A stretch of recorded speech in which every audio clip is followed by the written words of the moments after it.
Just imagine, तुम एक बहुत ही बेहतरीन स्नाइपर हो और आज तक तुमने बहुत से दुश्मनों को मौत के घाट उतारा है, पर एक मिशन के दौरान कुछ ऐसा हो गया कि अब तुम्हारी खुद की एजेंसी तुम्हारी जान के पीछे पड़ी है।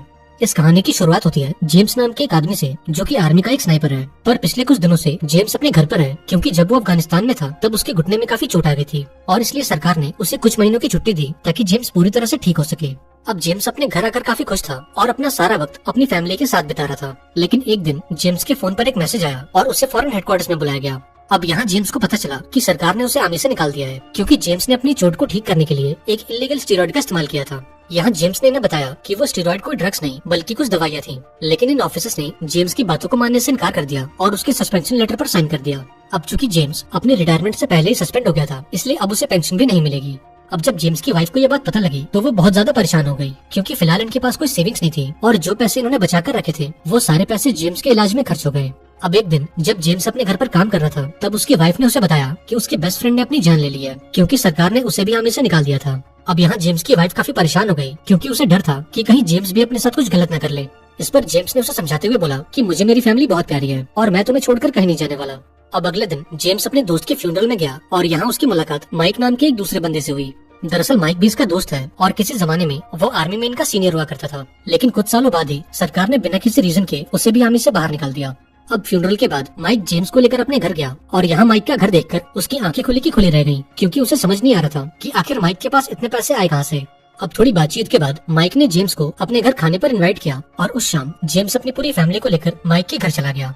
अब खाने के बाद जब माइक और जेम्स टीवी देख रहे थे तब माइक ने उसे बताया कि मैं एक प्राइवेट कंपनी के लिए काम करता हूँ और वो कंपनी मुझे काफी अच्छी सैलरी देती है, लेकिन पैसों के साथ साथ मुझे इस काम में वो इज्जत मिलती है जो फौज ने हमें कभी नहीं दी। अब इन बातों को सुनने के बाद जेम्स ने माइक को अपनी प्रॉब्लम बताई और उससे बोला कि आर्मी ने मुझे भी नौकरी से निकाल दिया है और फिलहाल मुझे पैसों की बहुत जरूरत है। अब जेम्स की बातें सुनकर माइक को काफी दुख हुआ और इसलिए अगले दिन वो जेम्स को अपने बॉस से मिलवाने ले गया। इस बंदे का नाम रस्टी था और इसे जेम्स के बारे में पहले से पता था, इसलिए जब जेम्स ने उससे नौकरी के लिए पूछा तो इसने बिना कुछ सोचे उसे हाँ कर दिया। हालांकि रस्टी ने जेम्स को चेतावनी भी दी कि इस काम में बहुत ही ज्यादा रिस्क है और इसमें तुम्हारी जान भी जा सकती है और अगर तुम किसी मिशन के दौरान मारे गए तो तुम्हें कोई पेंशन या अवार्ड भी नहीं मिलेगा। लेकिन इन सब के बावजूद भी अगर तुम मेरे साथ काम करने के लिए तैयार हो तो मैं वादा करता हूँ कि आज के बाद तुम्हें पैसों की दिक्कत तो कभी नहीं होगी।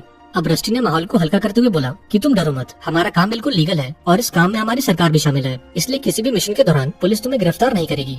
अब पूरी बात सुनने के बाद जेम्स ने इस काम के लिए हाँ कर दिया और यहाँ रस्टी ने उसे उसका पहला मिशन दिया। इस मिशन के दौरान जेम्स को 2 हफ्तों के लिए बर्लिन जाना था और एक बंदे की जासूसी करनी थी। अब उस रात जेम्स अपने घर पहुंचा और अपनी वाइफ को इस नौकरी के बारे में बताया। यहाँ जेम्स ने बोला कि ये कंपनी मुझे काफी अच्छे पैसे दे रही है, लेकिन काम के सिलसिले में मुझे 2 हफ्तों के लिए बर्लिन जाना होगा। अब ये सुनकर जेम्स की वाइफ ने उसे वहाँ जाने से मना किया, पर यहाँ जेम्स ने उसे शांत किया और अगले दिन बर्लिन के लिए रवाना हो गया। अब बर्लिन पहुंचकर वो एक खास होटल में रुका जो उसकी कंपनी ने उसके लिए बुक किया था। अब बर्लिन पहुंचने के कुछ घंटों बाद कार्डिया नाम की एक लेडी उससे मिलने पहुंची। दरअसल कार्डिया भी रस्टी के लिए काम करती है और अब वो जेम्स को इस मिशन की पूरी जानकारी देगी। यहाँ कार्डिया ने जेम्स को सलीम नाम के एक आदमी के बारे में बताया, जो कि एक बायोलॉजिकल साइंटिस्ट है और आतंकवादियों के साथ मिलकर वो एक बायोलॉजिकल वेपन बना रहा है और अगर ये वेपन बनकर तैयार हो गया तो इससे बहुत से आम लोगों की जान जा सकती है। अब पूरी जानकारी मिलने के बाद जेम्स ने अपना सामान उठाया और इस मिशन के लिए निकल पड़ा। अब अगले कई दिनों तक उसने सलीम की हर एक मूवमेंट को ट्रैक किया और ये सारी जानकारी अपने हेडक्वार्टर्स में भेज दी। अब कुछ दिनों बाद कार्डिया ने जेम्स को मैसेज किया और उसे अपने हेडक्वार्टर्स में बुलाया।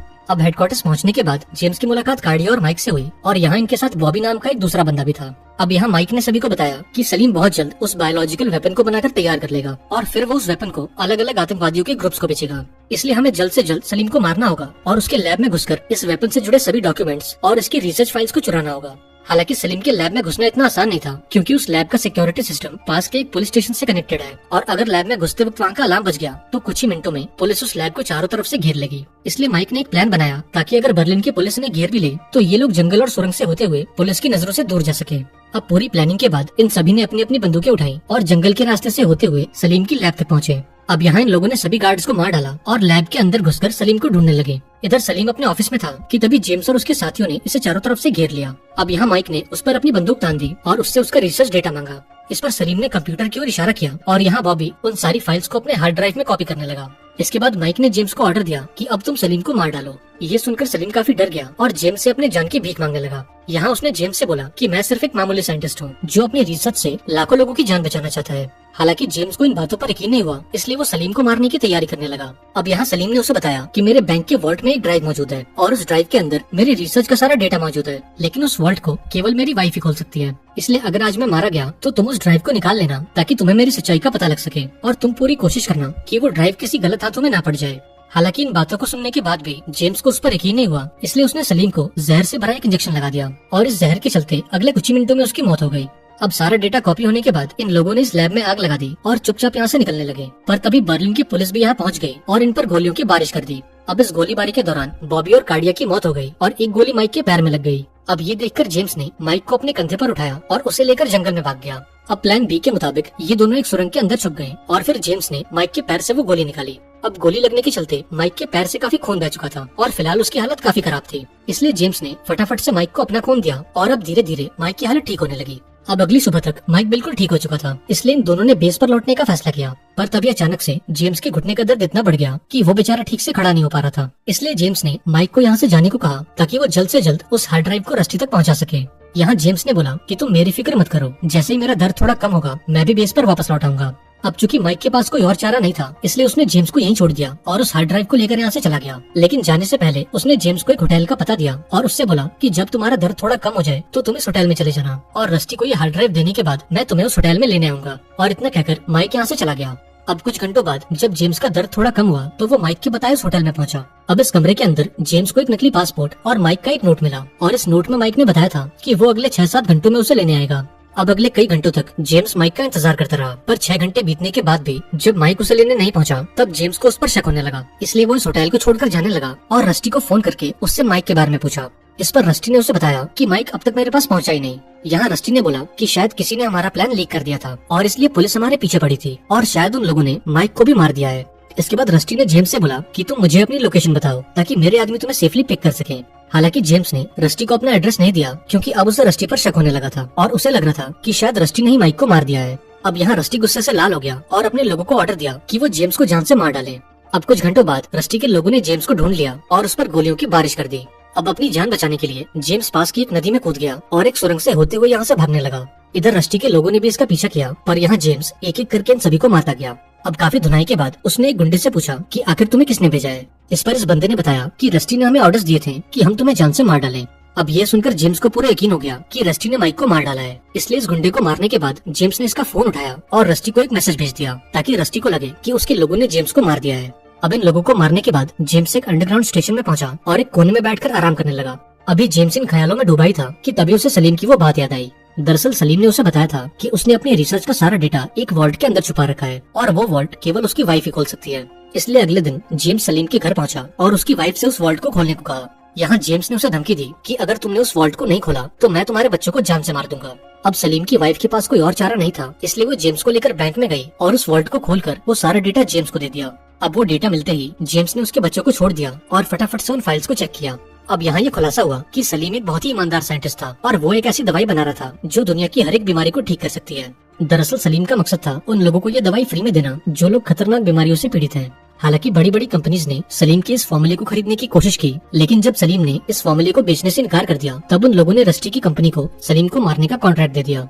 अब इन बातों को जानने के बाद जेम्स को यह एहसास हुआ कि रस्टी एक बहुत ही घटिया आदमी है, क्योंकि वो सलीम की सच्चाई जानता था पर फिर भी उसने जेम्स से झूठ बोलकर उसका मर्डर करवाया। इसके बाद जेम्स अमेरिका वापस आया और सीधा माइक के घर पहुंचा ताकि वो माइक की वाइफ को उसकी मौत की खबर दे सके। पर यहाँ माइक को जिंदा देखकर जेम्स पूरी तरह से हैरान हो गया और अब उसे लग रहा था कि माइक और रस्टी ने मिलकर उसे मारने का प्लान बनाया था। इसलिए अगले दिन जेम्स चुपचाप से माइक का पीछा करने लगा ताकि वो माइक का असली प्लान जान सके। हालांकि थोड़ी देर बाद ही माइक को यह एहसास हो गया कि कोई उसका पीछा कर रहा है, इसलिए उसने जेम्स के ऊपर हमला कर दिया और उस पर अपनी बंदूक तान दी। अब जब जेम्स ने अपना हेलमेट निकाला तब माइक उसे देखकर हैरान हो गया, क्योंकि रस्टी ने उसे बताया था कि बर्लिन की पुलिस ने जेम्स को मार दिया है और इसलिए वो जेम्स को लेने उस होटल में नहीं पहुंचा, क्योंकि उसे लग रहा था कि जेम्स अब मर चुका है।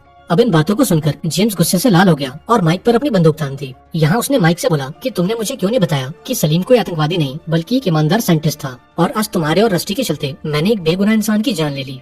अब यहाँ माइक ने उसे शांत करते हुए बोला कि तुम अगले कुछ दिनों तक घर मत जाना, क्योंकि अगर रस्टी को पता चला कि तुम अभी भी जिंदा हो तो वो तुम्हारे साथ साथ तुम्हारी फैमिली को भी मार देगा।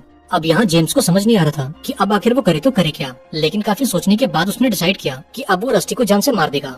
अब यहाँ जेम्स माइक की गाड़ी की डिग्गी में छुप गया और फिर माइक उसे लेकर रस्टी के अड्डे पर चला गया। इसके बाद माइक गाड़ी से बाहर निकला और अचानक से रस्टी के लोगों पर हमला कर दिया। इधर जेम्स भी डिग्गी से बाहर आ गया और एक एक करके रस्टी के लोगों को मारता गया। अब यहाँ रस्टी ने अपने सिक्योरिटी कैमराज में इन दोनों को देख लिया और वो भी इन पर गोलियां बरसाने लगा। अब इसी बीच माइक और रस्टी आमने सामने आ गए और यहाँ इन दोनों ने एक दूसरे को गोली मार दी। अब ये देखकर जेम्स फटाफट से घर के अंदर गया और बिना कुछ पूछे रस्टी को गोली मार दी। इसके बाद वो माइक के पास पहुंचा और उसे गाड़ी में बिठाकर हॉस्पिटल ले जाने लगा, लेकिन इससे पहले कि वो हॉस्पिटल पहुंच पाते माइक ने बीच रास्ते में ही अपना दम तोड़ दिया। अब ये देखकर जेम्स को काफी दुख हुआ क्योंकि उसने अपने एक और दोस्त को खो दिया था। अब अगली सुबह जेम्स ने माइक समेत इस पूरी गाड़ी में आग लगा दी ताकि पुलिस को माइक और उसके खिलाफ कोई सबूत न मिले। इसके बाद जेम्स अपने घर पहुंचा और दूर बैठकर अपनी फैमिली को देखने लगा। दरअसल अब जेम्स रस्टी के डर से आजाद था और इस मिशन के लिए उसे जो पैसे मिले थे उन पैसों की मदद से उसने अपनी एक नई जिंदगी शुरू की।